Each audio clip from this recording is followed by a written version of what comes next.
नमस्कार, मैं हूं आशीष चित्रांशी और आप देख रहे हैं the news launch.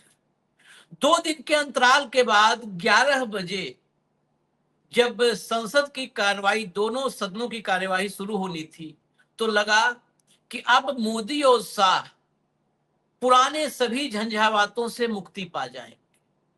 Jantar Mantar से शुरू हुई मुसीबत थम जाएगी। टाइम बाय करना, समय काटना, इस कला में तो माहिर है भाजपा। इन्होंने लगातार संसद में समय बर्बाद किया और इंतजार किया कि देश के महत्वपूर्ण मुद्दे अपने आप अपनी मौत मर जाएंगे। ये फॉर्मूला आजकल पूरे देश में लागू है। आपने सुप्रीम कोर्ट में भी सुना होगा, गवई पर जूता चला था। इसे अपनी मौत मर जाए दो, इस खबर पर, इस विषय पर हमें चर्चा नहीं करनी चाहिए, नहीं तो यूट्यूब वाले इसको चलाएंगे और पैसे कमा लेंगे सुप्रीम कोर्ट में। तो बड़े महत्वपूर्ण जो मुद्दे देश के हैं, उनको आजकल काल के गाल में समाने के लिए छोड़ दिया जाता है कि वक्त के साथ खुद मर जाए। अब सीधा आते हैं विषय पर। आज क्या हुआ, शुरू में ही राज्यसभा में नेता प्रतिपक्ष मल्लिकार्जुन खड़गे के जो दफ्तर में, संसद भवन में सबका जो है, दोनों सदनों के एलओपी का भी दफ्तर होता है, तो खड़गे साहब के दफ्तर में संपूर्ण विपक्ष इकट्ठा हुआ। विपक्ष की सभी पार्टियों के प्रतिनिधि उसमें आए, करीब करीब इक्का दुक्का छोड़कर। और वहां पर जो रणनीति बनी, राहुल गांधी खुद उस मीटिंग में मौजूद थे और उन्होंने अलग अलग दलों के नेताओं से, साथियों से बातचीत की। उसके बाद जो रणनीति बनी, वो 5 मिनट बाद ही संसद में दिखने लगी। 200 से ज्यादा सांसद अमित शाह को ढूंढने लगे।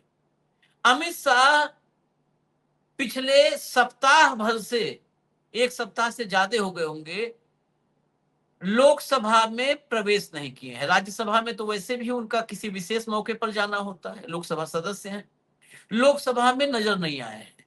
यहां तक कि संसद भवन परिसर में आने के बावजूद, अपने दफ्तर में बैठने के बावजूद लोकसभा में नहीं आए हैं। आज जब 200 से ज्यादा सांसदों ने ढूंढना शुरू किया, तो आप समझ लीजिए कि बीजेपी का जो इकोसिस्टम है, वो पूरा का पूरा इकोसिस्टम हड़बड़ा गया, बौखला गया। बिरला जी 11 बजे सदन की कार्यवाही शुरू करते हैं और ये कार्यवाही 3 से 4 मिनट के अंदर खत्म हो जाती है, कुर्सी छोड़ करके निकल जाते हैं। मोदी सोमवार को 2 मोर्चों पर एक साथ फंसे हैं। पहला मोर्चा अमित शाह का इस्तीफा। अमित शाह के इस्तीफे वाला मामला डिजॉल्व नहीं हो पा रहा है, न रिजॉल्व हो रहा है, न डिजॉल्व हो रहा है, वो गले में फंस गया है। तो अमित शाह का मसला। दूसरी तरफ राम मंदिर का मसला, जैसे ही ये मसला थोड़ा सा हल्का पड़ा, राम मंदिर वाला फिर से जिंदा हो गया और राम मंदिर का मसला आ गया। इसमें तीसरा मामला पप्पू यादव ने तड़का मार दिया है। पप्पू यादव खुद में ही एक इवेंट है, तो पप्पू यादव ने, और उनकी मुसीबत, वही कहा है ना कि करेला ऊपर से नीम चढ़ा, तो वो जो है नीम पर चढ़ाने का, करेले को नीम पे चढ़ाने का काम पप्पू यादव ने कर दिया है। भाव को ले आइए, फिर एक एक करके विषय को समझेंगे, सुनेंगे, तमाम बयान है। स्वागत है भाव। सबसे पहले मीटिंग दिखा दीजिए, राहुल गांधी की मीटिंग। इसमें आप देखेंगे सभी दलों के, उद्धव ठाकरे से लेकर के समाज, देखिए इसमें खड़गे साहब और राहुल गांधी सामने नजर आ रहे हैं, पीछे प्रमोद तिवारी और गोगोई थे। इधर आप देखिए, इधर आपको टीएमसी से भी नजर आएंगे, उधर शायद महुआ माझी हैं जेएमएम से। देखिए बहुत ज्यादा फोटो क्लियर नहीं हो पाती है, तो हो सकता है पहचान में एक आध दिक्कत हो जाए। आगे चलिए, फोटो इसमें और सारी फोटोज है। इसमें देखिए धर्मेंद्र यादव आपको नजर आ रहे हैं, धर्मेंद्र यादव समाजवादी पार्टी से। तो इसमें करीब करीब सारा संपूर्ण विपक्ष मौजूद था इस मीटिंग में, सभी दलों के नेता थे। इधर देखिए अरविंद सावंत और संजय राउत नजर आ गए आपको। लेफ्ट पार्टी से भी यहाँ पर देखिए साथी बैठे हुए हैं जो पार्टनर हैं, सभी मतलब सभी मौजूद थे। अब इसके तुरंत बाद का विजुअल देखिए, तब क्लियर हो जाएगा सब कुछ। विजुअल लाओ भैया।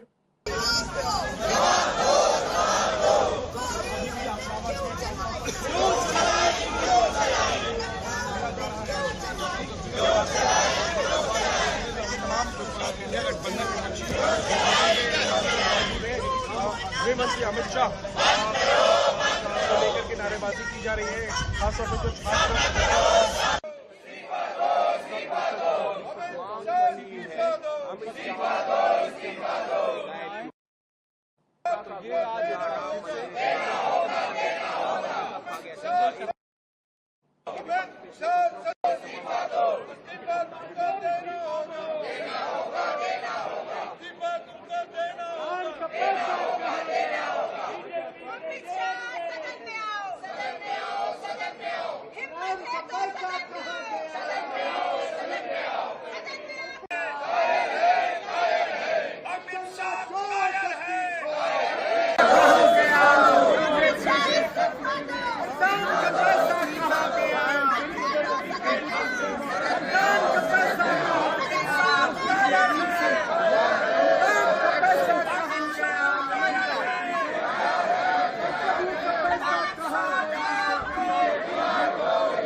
आज ये सांसदों का सर्कल रोज बनता है भाऊ, लेकिन आज ये सांसदों का सर्कल बड़ा है। ये देखिए, ये बड़ा है, आज 200 से ऊपर हैं और नारे भी अमित शाह कायर है, अमित शाह इस्तीफा दो, ये नारे लोगों को लगता होगा कि अमित शाह को सिर्फ परेशान करेंगे। अमित शाह को नहीं, ये नरेंद्र मोदी को ज्यादा परेशान करेंगे। उनके बीच आपस में कुछ भी हो, नरेंद्र मोदी अमित शाह को भले झांसा दे दें कि अरे तुम नहीं चला पाओगे सरकार, लेकिन अमित शाह को यह पता है कि अमित शाह के इस्तीफे का मतलब है नरेंद्र मोदी का इस्तीफा ऑटोमेटिक हो जाएगा। अब वो शामिल बाजा हैं मोदी, आप लोग को लगता होगा 56 इंच वो शामिल बाजा है, उसी में अदृश्य इस्तीफा होगा अमित शाह में मोदी का। शाह के बगैर सरकार नहीं चलेगी, ये तय मान लीजिए। जिसको लगता है वो लोग गलतफहमी में है कि मोदी के करिश्माई व्यक्तित्व से सरकार चल रही है। हम यही सवाल पे जाते हैं, बाइट बाद में सुनवाएंगे, क्योंकि ये इस्तीफा तो कायर है, इसमें मोदी की मुसीबत कितनी है भाऊ से भाऊ। मतलब बहुत सारी जगहों पर लग रहा है कि अमित शाह फंस गए, अमित शाह फंस गए। मोदी इसमें कितना फंसे हैं? भाई देखिए, मोदी की जान किस तोते में है? ये सरकार चला कौन रहा है, संगठन चला कौन रहा है? अमित शाह है। यदि अमित शाह का इस्तीफा होता है तो सरकार का इस्तीफा होता है, लोकसभा के चुनाव अनाउंस हो जाएंगे। ये छोटी बात नहीं है। तो अमित शाह के मतलब ये बेसिकली सरकार के बर्खास्तगी के लिए इस डिमांड है, ये आप मान लीजिए। ये गृह मंत्री का इस्तीफा नहीं है। हम कई बार चंदन पे लगातार कह चुके हैं कि पिछले 1-1.25 साल से सरकार और संगठन दोनों ही अमित शाह चला रहे हैं। नरेंद्र मोदी सिर्फ फेस है, सिर्फ फेस है। नरेंद्र मोदी कहां जाएंगे, क्या करेंगे, ये भी अमित शाह तय करते हैं। यदि मैं कहूं तो लोगों को अतिशयोक्ति रहेगी, हाँ इसके कोई सबूत नहीं होते, लेकिन जो बहुत नजदीकी लोग हैं जो बोलते हैं, और एक डिस्कशन में तो आशीष जी भी मेरे साथ थे जब पता पड़ा कि सारा कुछ अमित शाह कैसा चला रहा है। लेकिन राजनीतिक, हर एक का अपना राजनीतिक भविष्य होता है, अपना एक करियर होता है। मात्र वो हमसे कोई चीज साझा करे इसलिए उसका करियर पे हम प्रश्न चिन्ह नहीं खड़ा कर सकते। लेकिन हम इतना जरूर कहते हैं कि यदि सर्वशक्तिमान कोई वर्तमान में देश में है तो अमित शाह है, ना कि मोदी जी। तो मांगा जा रहा है मोदी जी को इस्तीफा, तो फिर बचेगा क्या? बचेगा क्या? अमित शाह गए तो फिर मोदी जी क्या करेंगे? आत्मा ही चली गई तो शरीर क्या करेंगे? बस आत्मा चली जाती है तो शरीर का तो अंतिम संस्कार ही करना पड़ता है, नहीं तो शरीर बांसने लगता है। तो ये आत्मा है, इतना याद रखिएगा। और आत्मा तो किसी कि अमित शाह के साथ संघ नहीं है, अमित शाह के साथ बाकी बीजेपी के सांसद नहीं होंगे, सब लाइन में आएंगे, सबकी फाइलें संघ की भी है। यूं ही नहीं संघ अमित शाह के सामने नतमस्तक हो गया और बीजेपी का प्रकोष्ठ बना है। जिस अतुल लिमय ने इस बच्चों के आंदोलन को जस्टिफाई किया था शुरुआती में, आज उसको राष्ट्रद्रोही कह रहे हैं। ये जो भाषा का बदल है ये अमित शाह के देखने से है। अमित शाह ने एक बार फिर घूर के देख लिया तो सब एक लाइन से बोलना शुरू कर दिया।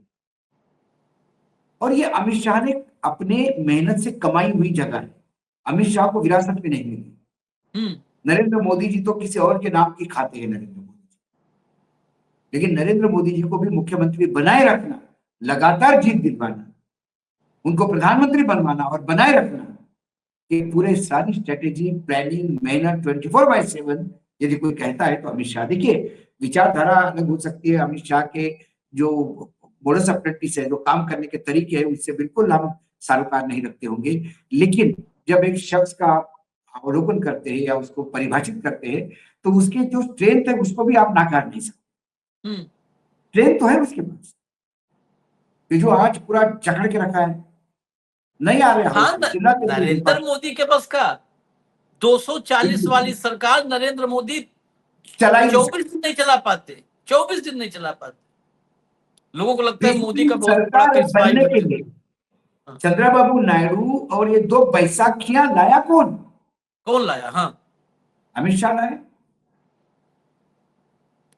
और ये आत्मा दूसरा शरीर भी तलाश सकती है, आत्मा तो दूसरे शरीर में प्रवेश कर सकती है, लेकिन फिर शरीर किसी काम का नहीं रहता है। तो यही हम इसी बात पर बता रहे हैं कि शरीर ये किसी काम का नहीं रहेगा, एक काया फिर ये माया है, खत्म हो जाएगी, किसी काम की नहीं। उसका तो खाक में मिला डालेंगे तेरे ही अपने ना, वो ढलता सूरज में वो कहता है ना शायद, कि तेरे ही अपने खुद तेरे को कफन पहनाएंगे और तेरे ही अपने खुद सबसे पहले मिट्टी डालेंगे कब्र में। और यहाँ पे भी अग्नि बेटा देता है, हाँ, बाहर का आदमी नहीं, सगा बेटा जिसके लिए आपने सब कुछ किया। ये रीत ये संसार है ना, इस संसार के रीत को आप बदल सकते ना, हम बदल सकते हैं।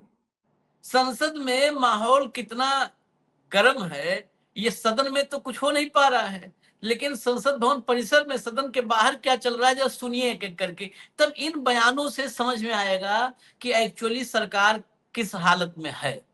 डिम्पल यादव, राहुल गांधी पे एफआईआर दर्ज हो गया है, कैसे? This is just to deflect the issue, and ये जो सरकार है is a complete sense of disillusionment in the government, and people are disappointed by the government, क्योंकि जिस तरह से चंदा चोरी करी गई, जिस तरह से जमीनों के घोटाला करे गए राम जन्मभूमि को लेकर, तो मैं समझती हूँ कि ये सरकार पूरी तरह जिम्मेदार है और आज तक एक पे भी एफआईआर नहीं हुआ। बड़े बड़े लोग आखिरकार जो चंदा और जो दान किटियों का जो पैसा था, जो लोगों ने धातुएं जो दी थी प्रभु श्री राम के चरणों में जो अर्पित करी थी श्रद्धा के भाव से, निष्ठा के भाव से, वो आखिरकार गई कहाँ? और ये जो हजारों करोड़ का जो घोटाला हुआ है, किस पे एफआईआर दर्ज करी आपने? क्या आपने ऊपर तक लोगों को पकड़ने का कुछ कार्य किया? पप्पू यादव पे हमला भी हो गया जिस it is just all to deflect the issue, that is my. अगला अब सांसदों सुनिए इन लोगों को पहले, तब चर्चा। हाँ, कौन खेड़ा? और ये गृह मंत्री जी से पूछिए कि जंतर मंतर पे पहले बच्चों के साथ क्या किया उन्होंने, अब एक सांसद के साथ क्या हो रहा है। ये कानून व्यवस्था की हाल है। अमित शाह से पूछिए कि भाई क्या हो रहा है, क्या हाल बना रखा है उन्होंने। और प्रमोद तिवारी जी ने जैसे कहा है कि जो भी चंदा चोरी है वो सारे लोग जो है बीजेपी में, तो गलत क्या कहा है? गलत कहा है क्या? आपको लगता है किसी और पार्टी का है वहां कोई? कौन है अमित मिश्रा, कौन है चंपत राय, किस विचारधारा से जुड़े हैं? क्या संघ के नहीं है ये लोग? और सर जिस तरीके से अभी राहुल गांधी जी ने जो बयान दिया है कि प्रधानमंत्री को बच्चों से माफी मांगनी चाहिए, शिक्षा न्याय, पूरा देश ये चाहता है कि प्रधानमंत्री देश के बच्चों से माफी मांगे, उल्टा प्रधानमंत्री माफ कर रहे हैं। कमाल है भाई। कल को नीरव मोदी कहेगा कि मैंने बैंकों को माफ कर दिया जिनसे मैंने पैसा चुराया था। ये क्या हाल बना रखा है? जो बच्चों पे एफआईआर की जा रही है गलत है। घर के बच्चे अगर कुछ गलत भी बोल जाते हैं उनको समझाया जाता है। आप कौन है भाई एफआईआर करने वाले? पैलेट गन्स आप चलाते हैं, लाठियां आप चलाते हैं, आंसू गैस आप छोड़ते हैं बच्चों पर। और जो आपकी आईटी सेल गालियां देती है सबको सुबह से शाम तक, महिला पत्रकारों को गालियां देते हैं, उसका क्या है? आधे से ज्यादा ऐसे लोगों को प्रधानमंत्री खुद फॉलो करते हैं। क्या प्रधानमंत्री के खिलाफ एफआईआर होनी चाहिए? अगली, ये सब में एक एक मुद्दा खुलेगा अलग अलग बयान में, कितने तरफ से घिरे हैं देखिए अफजाल दूसरा, अंसारी। अब एक पक्ष कह रहा है कि भाई देश के संतों का, हिंदुओं का, सनातन का अपमान था, जिस तरीके से, जिस वेश के रूप में वो आए और उन्हें चोर कहा गया यहाँ। नहीं, माननीय पप्पू यादव जी एक जिम्मेदार सीनियर सांसद हैं, उनकी मंशा कतई ऐसी नहीं थी।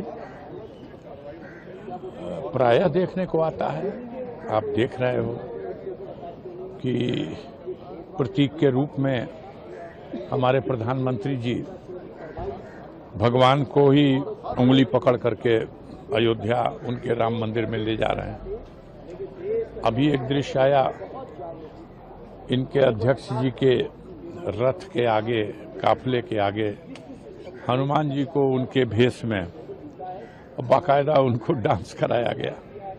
आए दिन ये होता है भाई, ठीक है, बड़ा पवित्र ड्रेस है ये भगवा ड्रेस, लेकिन इसी भगवा मतलब भेष में रावण भी तो आया था और उसने सीता मैया का हरण कर लिया। तो रावण को समाज ने स्वीकार नहीं किया फिर? नहीं तो नहीं किया, तो पता नहीं उनका भी मंशा ये थोड़ी था कि ये चोरी स्वीकार की जाए। उनका भी यही था कि समाज देखे कि जो लोग दूसरे को कालनेमी कहते हैं, उसी कतार के लोग किस तरह से भगवान का चढ़ावा ये लूटा गया और उस पर लीपापोती कर रहे हैं। माल लूटने वाला चंपत हो गया और एसआईटी के सामने जो तथ्य आ रहे हैं, आए दिन खुलासा हो रहा है।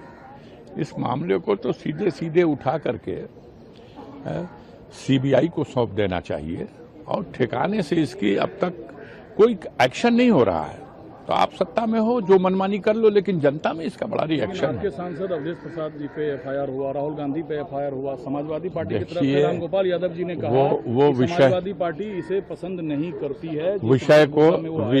विषय को टर्न करने के लिए तमाम तरह के हथकंडे अपनाए जा रहे हैं। समाजवादी पार्टी के मुखिया आदरणीय माननीय अखिलेश यादव जी ने जब पहली बार मीडिया के सामने और दुनिया के सामने मीडिया के माध्यम से राम मंदिर के चढ़ावे की बेईमानी, चोरी और लूट का मुद्दा उठाया, कोई ये मानने को तैयार था? माननीय राष्ट्रीय अध्यक्ष जी ने जब ये बात कही तो बस नहीं चल रहा था इन लोगों का कि कैसे उनका गला दबा दें। लेकिन प्रथम चरण में ही प्रथम दृष्टया सब कुछ स्पष्ट था। ऐसे प्रमाण थे जो छिपाए नहीं जा सकते थे। तमाम अयोध्या के साधु लोगों ने, संतों ने, महात्माओं ने, मठाधीशों ने, वहां पर तपस्वी बैठे हुए हैं, सब ने खुले कंठ से इस लूट का, इस बेईमानी का विरोध किया है और इस पर सख्त कार्रवाई करने के लिए उन्होंने खुद ही अनुरोध किया है। सर, मेरा आखिरी सवाल है, रामगोपाल यादव जी ने कहा कि संत चोर नहीं था देश का। देखिए मेरी बात, संत तो स्वयं चोरों को सजा देने के लिए आवाज बुलंद कर रहा था। वो तो कह रहा था कि ये गुजराती मॉडल वाले और ये आरएसएस से जुड़े हुए लोग, जो संतों ने राम मंदिर मुक्ति को लेकर के जो आंदोलन लंबा चलाया, उन सबको दरकिनार करके सरकार ने जो ट्रस्ट बनाया गया है, ये सरकारी ट्रस्ट के जो संत हैं, चलिए रामगोपाल उन संतों का विरोध हो रहा है। आगे चलिए, हटा दीजिए रामगोपाल समाजवादी पार्टी में इस समय सबसे सन्नाटे में चल रहे हैं। नहीं तो रोज सबसे ज्यादा कैमरे पे ही नजर आते थे, आजकल सन्नाटे में। इसे समझ लीजिए हालात थोड़ा बदले हुए हैं। सुनाइए अगला। It's quite unfortunate that an opposition MP was manhandled, and those people who are having allegiance to the ruling party went to his house and forcefully entered his press conference and tried to manhandle him. If the ruling party wants to counter the charges, they have many avenues. Physical assault on parliamentarians is not the way to deal with it. It shows the mindset of the BJP and Sangh Parivar, and they are not tolerant to criticism. See, what Pappu Yadav did in Parliament House complex was a skit. See, In politics, all sorts of propaganda, political activities take place. When BJP was in the opposition, they had done so many things inside the parliament and outside the parliament. I still recollect the way in which they used to perform themselves. Now, all of a sudden, they are becoming so impatient and intolerant, and they cannot stomach the criticism. They should learn that in parliamentary democracy, debates and counterpoints are that is needed, not violence. But a student need no चलिए अगला forgiveness. अगला Rahul अगला Gandhi says. अगला मुद्दे पर खाली, क्योंकि सब लंबी लंबी बाइटें हैं। देखिए, दो चीजें हैं। बहुत दुख होता है कि असहमति लोग अभी लोकतंत्र स्वीकार नहीं कर पा रहे हैं और इस प्रकार हिंसात्मक कार्रवाई कर रहे हैं। मैं इस प्रकार किसी भी घटना की निंदा करता हूं। साथ ही साथ क्योंकि उन्होंने संसद में एक नाट्य रूपांतर कह लें उनके माध्यम से प्रस्तुत किया गया था, तो ये प्रतिक्रिया स्वरूप ऐसे वो लोग कर सकते हैं। बावजूद ये हम जरूर कहना चाहेंगे सरकार को इन सारी चीज़ों में देखना है कि लोग जो हैं अपनी बातों को स्वतःपूर्वक कह पाए, और इस प्रकार का अगर किसी को भयभीत किया जाएगा, किसी को डराया जाएगा, इस प्रकार कृत किए जाएंगे, तो मैं समझता हूँ कि लोग ना तो सदन में अपनी बातों को रख पाएंगे, और ये अभिव्यक्ति पे हमला है। मैं ये जरूर कहना चाहूँगा अभिव्यक्ति पे हमला है, और इसकी मैं कड़ी निंदा करता हूँ। चलिए अब भाऊ के पास चलेंगे, अब रुक दीजिए। भाऊ, ये जो पप्पू यादव वाला घटनाक्रम हुआ, आज सुबह सदन में आते ही अमित शाह की तलाश पहले से हो रही थी, पप्पू यादव वाली घटना ने और कोढ़ में खाज का काम कर दिया। एक और गृह मंत्री, क्योंकि दिल्ली पुलिस पर कल बहुत गंभीर आरोप लगाए पप्पू यादव ने कि वहां पर दिल्ली पुलिस तमाशबीन बनी थी, जिस हिसाब से एक्शन होना चाहिए था नहीं हुआ। एक ये एफआईआर से लेकर के आपने उस सारे कार्यक्रम किए, बनारस में एफआईआर, फिर पप्पू यादव पे हमला। बीजेपी क्या ऐसा नहीं है कि एक ऐसे माइंडसेट में है कि अपने ही पैर पे कुल्हाड़ी मार रही है? कल से आप सोशल मीडिया पे जाइए, कल से लगातार आम आदमी भी लिख रहा है, कह रहा नितिन नवीन तो नचवा रहा था हनुमान जी को। तब किसी की दिक्कत नहीं था, नितिन नवीन से जाकर के उसके सामने कोई गया नहीं, पूछने के लिए खड़ा नहीं हुआ, तब कोई नहीं आया। मोदी उड़ा रहा था पतंग हनुमान जी का, कोई पूछने नहीं आया। जो स्वस्थ परंपरा है राजनीति की, और जो थोड़ा बहुत भी अपने दिमाग से सोचता है, थोड़ा जिसका दिमाग विवेक से काम करता है, वो ऐसी चीजों को निग्लेक्ट करता है। एक दिन का मंचन हुआ, थोड़ी बहुत इधर उधर छप गया, बाकी तो गोदी मीडिया तो आपका गले में है, उनने तो उसको ही बदनाम कर दिया, काम खत्म हो गया था। ये एफआईआर करने की जरूरत ही नहीं थी।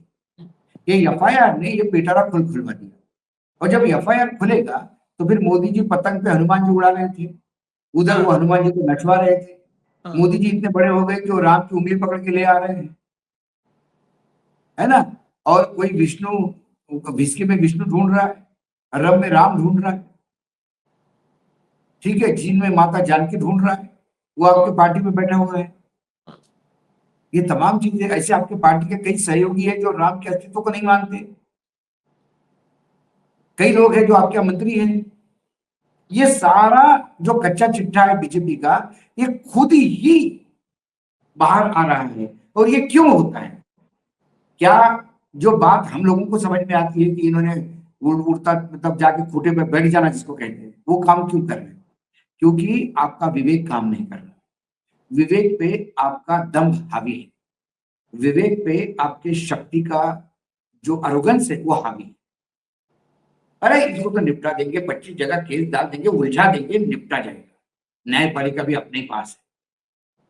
ये जो गुरूर है, ठीक है, न्यायपालिका आपके कब्जे में होगी, आप जो चाहे करवा दोगे, जो चाहे डिसीजन करवा दोगे, कोई प्रॉब्लम नहीं है। लेकिन जनता के अदालत में आपकी स्थिति क्या होती है? जो आपने बिल्कुल सही कहा, हनुमान जी को नचा रहे थे, अब वो हनुमान जी वाला नचाने वाला कार्यक्रम कितना जल्दी फिर से सर्कुलेट होने लगा है, कितनी जल्दी सर्कुलेट होने लगा। जो बात पे चद्दर डल चुकी थी, रेत डल चुकी थी, मट्टी जल चुकी थी, उसको फिर से आपने जिंदा कर दिया। मोदी जी कब चला रहे थे वो पतंग? 2 साल पहले, वो फिर जिंदा हो गया। ये सारा लोगों के जहन में बार बार हैमर करने के लिए विपक्ष को आप फ्री फील्डिंग दे रहे हैं।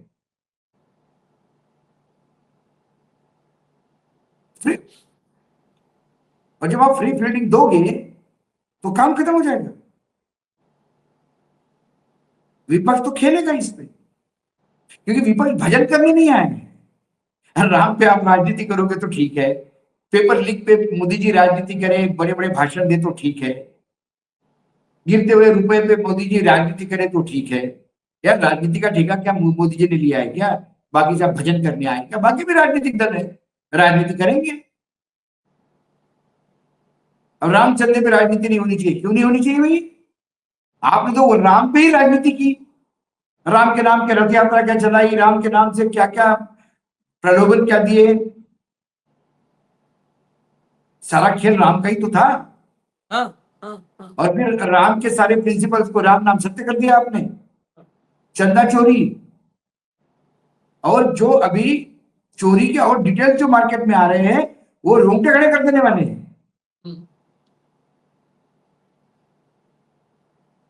ये दीपके को पूछ रहे हैं कि उसके पास पैसा कहां से आया,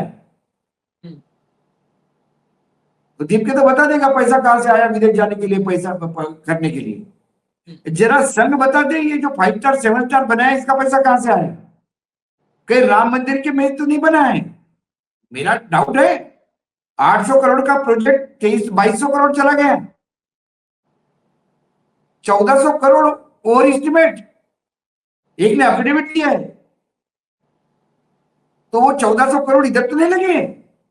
ये बहुत बड़ा अमाउंट है। ये नागपुर और दिल्ली, नागपुर और दिल्ली दोनों की इसमें भागीदारी के आरोप हैं। हाँ, भागीदारी 100%। अयोध्या में कई प्रोमिनेंट लोगों ने कहा कि ये चंपत राय के पास पैसा नहीं जाता था, चंपत राय इसमें क्या करेगा, वो अपने भर का चंपत राय की व्यवस्था शुरू से रही है। ये जो बड़ा हिस्सा गया है ये नागपुर और दिल्ली का हिस्सा था। चंपत राय तो सिर्फ कुरियर का काम करता। जो वीएचपी ने भी चिंदी चोरी की, वीएचपी को लोगों के वहां पे एम्प्लॉय दिखा दिया, चिंदी चोरी है वो। मंदिर के खर्चे से कई एक आध कमरा बनवा लिया। अरे लेकिन उसमें 1400 करोड़ रुपए थोड़ी खपते हैं। 1400 करोड़ रुपए खपने के लिए यहाँ जो दिल्ली में 7 स्टार बना वो चाहिए। ये सब कुरियर थे एकदम, ये मानिए। और जांच में कुछ होना नहीं है, जांच में कुछ नहीं होना है। जांच वही करवा रहा है जिसने सब हजम करके डकार नहीं लिया, वही जांच करवाएगा। बताओ। अभी फिलहाल अभी जो है आपको प्रियंका गांधी को सुनवा देते हैं और फिर एक रिएक्शन के बाद हम इजाजत ले लेंगे। लाइए प्रियंका गांधी को सुनवाइए।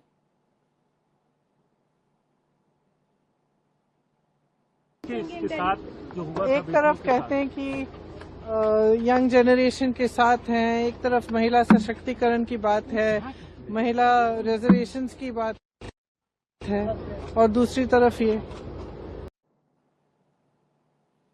देखिए हमने 2 मोर्चे कहे थे, यहाँ तीसरे मोर्चा इसीलिए लाए। 2 मोर्चों में तीसरे मोर्चे पर और घिर गए हैं। आज ब्रजभूषण शरण सिंह को बरी कर दिया गया है महिला पहलवानों वाले केस। तो आज वो भी मामला अब प्रियंका गांधी के पास हम इसीलिए भी सुनवाए।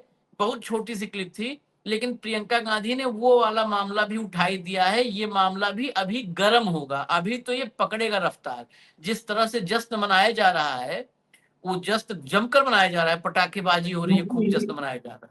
क्योंकि हम कोई न्यायपालिका के निर्णय पे सवाल नहीं उठा रहे, लेकिन इसी न्यायपालिका ने जब केस एडमिट किया तब ये कहा था कि जो साक्ष्य प्रस्तुत किए गए हैं वो पर्याप्त है केस चालू करने के लिए। वो साक्ष्य कहां गए? सवाल इतना ही है। चलिए अब हमें इजाजत दीजिए, कुछ बाइटें हैं, कुछ बाइटों में बता दूं क्या क्या है। पप्पू यादव के खिलाफ एक नोटिस भी आया है। नोटिस पर पप्पू यादव का क्या रिप्लाई है वो सुनिएगा। अरविंद सावंत हैं, आप इन लोगों को सुनिए और हमें इजाजत दीजिए। धन्यवाद भाऊ, बहुत बहुत धन्यवाद, नमस्कार। It's a very serious. Pappu Yadav के बारे में जो कुछ कल हुआ है, आज होगा उसका समझ। गृह मंत्रालय कितना नाकामयाब हो रहा है उसकी एक और एक है जो उन्होंने वहां किया ना आंदोलन पे, कॉकरोच जनता पार्टी के आंदोलन में बच्चों के साथ जिस ढंग से वो पेश आए ना, उसी से समझ में आता है वो घटिया विचारधारा के लोग हैं। तभी कुछ लोग वहां पहुंचते हैं, हाथापाई होती है, पप्पू यादव के ऊपर चप्पल भी फेंका जाता है। उनका ये आरोप था कि पप्पू यादव राम भक्तों का अपमान कर रहे हैं, जो संसद में जो उन्होंने एक नाटक किया था उससे उनकी भावनाएं आ रही। ये ट्रस्ट में जो बैठे हुए लोग हैं जिन्होंने भगवा का अपमान किया, राम मंदिर में डकैती जो हुई, लोग तो चंदा चोरी कहते हैं लेकिन वहां डकैती हुई है। अमित शाह जी ने तो अभी तक कुछ बोला नहीं है, अपने कमरे से नहीं निकल रहे हैं, कोई व्यक्तिगत लड़ाई तो है नहीं, लेकिन अभी तक कुछ बोला नहीं है पैलेट गन के ऊपर। तो अभी तो उनके उसी के ऊपर इस्तीफे की बात चल रही है। इस्तीफा तो उनको राम मंदिर वाले उसमें भी देना चाहिए, क्योंकि राम मंदिर ट्रस्ट तो उन्होंने नहीं बनाया। और अगर पप्पू यादव पर तो आप जिस प्रकार का आरोप लगा रहे हैं उस प्रकार का आरोप तो भगवाधारियों पे लगता है। रावण भी साधु के भेष में भगवा में ही आया था, और यहां तो एक से एक बैठे हुए हैं, अभी तक किसी ने नहीं दिया। यहां पर पराशरन जी हैं, खैर वो तो एक सीनियर सुप्रीम कोर्ट के जज हैं, उनको तो जाकर बताना चाहिए कि किस प्रकार की डकैती हुई। इसमें भगवा वाले स्वामी नित्यानंद दास गोपाल दास जी हैं, प्रेसिडेंट ऑफ द ट्रस्ट हैं। स्वामी गोविंद देव गिरिराज महाराज हैं जो ट्रेजरर हैं, कहते हैं मैं तो आज तक गया नहीं, मैंने किसी चेक पर साइन किया नहीं। इसमें भगवाधारी स्वामी वासुदेवानंद सरस्वती देव महाराज हैं, सदस्य हैं। श्री विश्व प्रसन्न तीर्थ महाराज हैं, पॉन्टिफ एंड मेंबर हैं। दिनेंद्र दास हैं निर्मोही अखाड़े से, और एक कृष्ण मोहन जी हैं जो रिटायर्ड आईएफएस ऑफिसर हैं।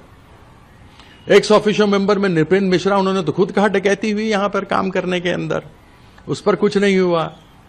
एक आईएएस के ऑफिसर है प्रशांत लोखंडे, संजय प्रसाद आईएएस रिप्रेजेंटेटिव हैं उत्तर प्रदेश के। Prashant Lokhande union ministry of home affairs के हैं। शशांक त्रिपाठी हैं आईएएस डिस्ट्रिक्ट मजिस्ट्रेट। 2 लोगों को छोड़ना पड़ गया, चंपत राय जी को, अनिल मिश्रा जी को। तो इसमें तो इतने सारे भगवाधारी हैं, आज तक कोई भगवाधारी बाहर आके किसी ने कहा ही नहीं कि इन लोगों ने भगवा का अपमान किया है। नरेंद्र मोदी जी भगवान राम को इतना दिखाते हैं, इतने बड़े दिखा के उंगली पकड़ के चला रहे हैं। हनुमान जी को पतंग बना के उड़ा रहे हैं। जब नितिन नवीन इनके राष्ट्रीय अध्यक्ष और प्रदेशीय अध्यक्ष पंकज चौधरी हनुमान जी को सामने दौड़ा रहे हैं, तो ये सब भगवा का अपमान नहीं है। जो आरएसएस की चड्डी में ड्रेस में गणेश जी को बना के ऐसे ध्वज प्रणाम करवा रहे हैं, वो सब नहीं है। अगर कोई जिम्मेवार है तो वो पप्पू यादव ही है। इन सबों का क्या जवाब होगा? इन्होंने आज तक नैतिकता के आधार पर इस्तीफा दिया, तो अमित शाह जी पर भी 2 बार इस्तीफा आता है। एक तो वो जो पैलेट गन चले, लाठियां चली, अश्रु गैस तो चला ही नहीं, और दूसरा ये। कोई जवाब देगा? हमको जवाब चाहिए। इनके इस्तीफे क्यों नहीं? पप्पू यादव ने तो दर्शाया, चित्रार्थ किया कि किस प्रकार से वहां डकैती हुई है। तरफ से जो बीजेपी के चीफ विप संजय जायसवाल, उन्होंने नोटिस दिया ब्रीच ऑफ प्रिविलेज का स्पीकर के पास कि आपकी तरफ से, आपके और बाकी जो अपोजिशन के नेता थे, उन लोगों ने जो कृत्य किया वो कहीं न कहीं तरह से अवमानना है। अच्छा, एक बात बताइए, आप नेहरू जी को गाली दीजिए, इंदिरा जी को गाली दीजिए, आप मुलायम सिंह जी को गाली दीजिए सदन में, आप जिनको मन उनको गाली दीजिए, कोई बात नहीं। आप सदन में एलओपी को बोलने नहीं दीजिए, कोई बात नहीं। एलओपी के बारे में उल्टा पुल्टा बढ़िए, कोई बात नहीं। सदन के बाहर एक मर्यादित तरीके से कोई विरोध कर रहा हो, इसमें प्रिविलेज का कहां सवाल उठता है बताइए? अच्छा, प्रिविलेज का सवाल उठेगा, लॉ है उसके लिए, तो उस लॉ पर आप देख ही रहे हैं कि हमें संरक्षित करता है संविधान कि हम सदन में नहीं बोलने देंगे और बाहर में गोली चलाएंगे। तो लोकसभा के बाहर अपनी बात और मुद्दों पर आवाज देने का राइट है। आप स्पीकर के पास अपना पक्ष लेके जाएंगे इस मामले में? बिल्कुल, स्पीकर साहब यदि पूछेंगे तो पक्ष लेके जाएंगे ही नहीं। हमने भी स्पीकर साहब को एक पत्र लिखा है।